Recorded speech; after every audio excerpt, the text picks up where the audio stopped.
Hoje, então, é comemorado o Dia das Bruxas, né? A festa de Halloween caiu no gosto de muita gente. A garotada curte as fantasias e os doces também, né? Na base das gostosuras ou travessuras.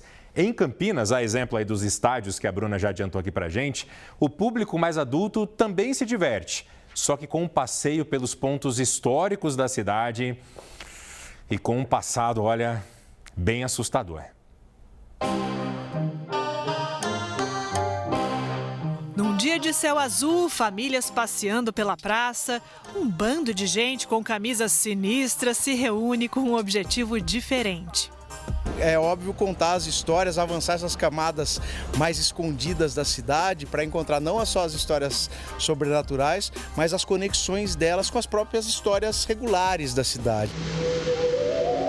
O ponto de partida é o Largo Santa Cruz, no bairro Cambuí, região central de Campinas.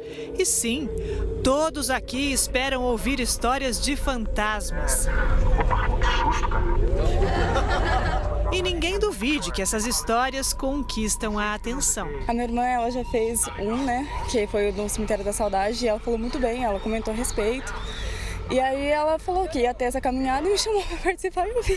Muito interessante, já estou completamente preso na história já, não achei que ia ser tão interessante assim, está sendo muito interessante. Desde adolescente eu sempre gostei dessas histórias de mistério, suspense, mal-assombrado, né? Primeira história é sobre um homem negro escravizado chamado Elesbão. Ele foi morto por enforcamento e esquartejado, exibido nas ruas da cidade. O ano era 1831 e durante uma fuga de uma fazenda, um capitão foi morto e Elesbão foi apontado como responsável. Dizem que sua alma se manteve no local do sacrifício, alegando a sua inocência. O grupo segue a pé pelas ruas e avenidas do Cambuí até chegar à prefeitura e na biblioteca com mais histórias assombradas. As pessoas que estavam nesses quadros, quando o salão era completamente fechado e isolado da luz, as meninas diziam que eles saíam dos quadros para tentar pegá-las. Poucos passos adiante, chegamos ao Beco do Inferno. A passagem estreita, escondida atrás da Praça das Andorinhas, guarda fatos históricos da escravidão e da boemia da metrópole em séculos passados. Aqui, na verdade, existe uma memória de que pessoas, vez ou outra, eram torturadas aqui dentro e mortas até. Algumas dessas pessoas escravizadas para que servissem de exemplo para as outras, meio que mostrando quem mandava no lugar.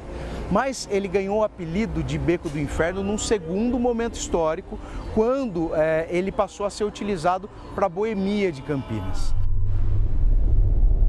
No caminho sentido centro, outra parada assustadora é no túmulo de Carlos Gomes. Dizem que o espírito do compositor, enterrado na praça, ainda toca o Guarani no seu antigo piano, que fica no Teatro de Campinas. Os detalhes da lenda contada por testemunhas que garantem ter ouvido as teclas tocando estão no canal do projeto, disponível de graça na internet. As janelas ao redor foram se abrindo vagarosamente, como olhos insones e preguiçosos.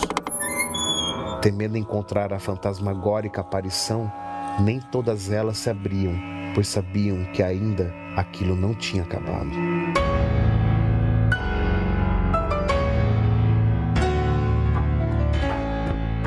Compartilhar com mais gente as curiosas assombrações da cidade, esse casal se preparou. Registrou tudo em equipamentos de última geração. A gente quis acompanhar o tour por Campinas, né?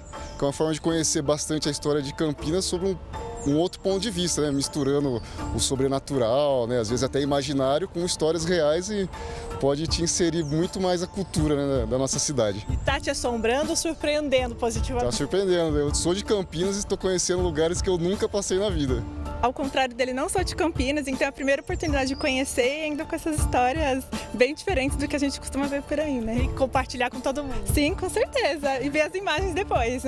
O passeio segue ainda pelo Largo do Rosário, com histórias na Catedral, na 13 de Maio, no Museu da Imagem e do Som, antigo Palácio dos Azulejos, os visitantes fazem uma parada estratégica para descansar e ouvir mais histórias.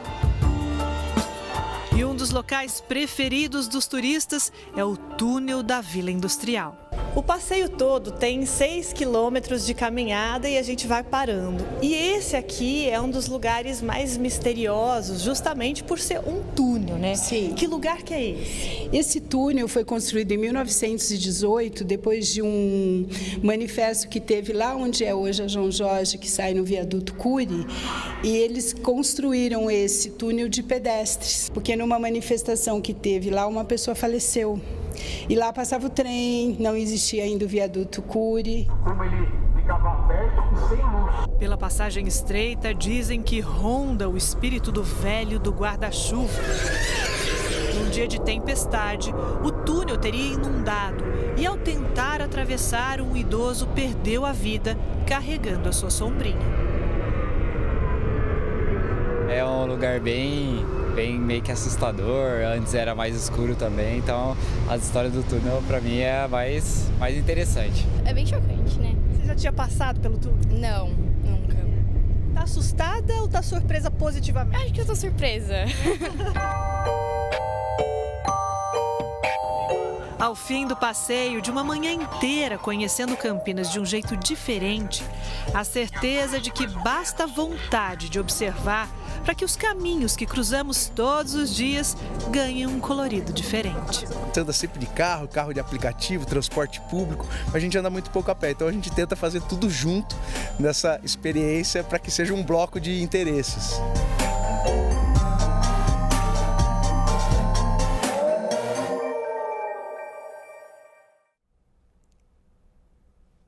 Que coisa, né, gente? Tem que ter uma certa coragem. Se você tem, aproveita então. Esses passeios são de graça e são divulgados, inclusive, nas redes sociais do projeto O Que Te Assombra. Tá aqui o @ do projeto, o perfil para você acessar e ter outras informações.